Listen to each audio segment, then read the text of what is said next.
ஆகும் ஈசரின் நெற்றி கண்ணிலே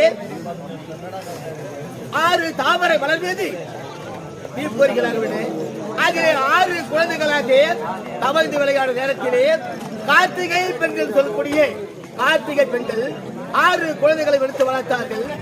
எனக்கு 6 கணிந்து ஆகையால் நந்தன் கணவன் வேலவன் இப்படியெல்லாம் பல தேவதைகளை கொண்டு வளர்ந்து நேரத்திலே பொன்னுலகை ஆளக்கூடிய தேவதைகளும் சீக்கமுகன் தார்விகாசூரன் வானுகோபன் இப்படிப்பட்டவர்கள் எல்லாம் தேவதைகளை யுத்தம் செய்தார்கள்.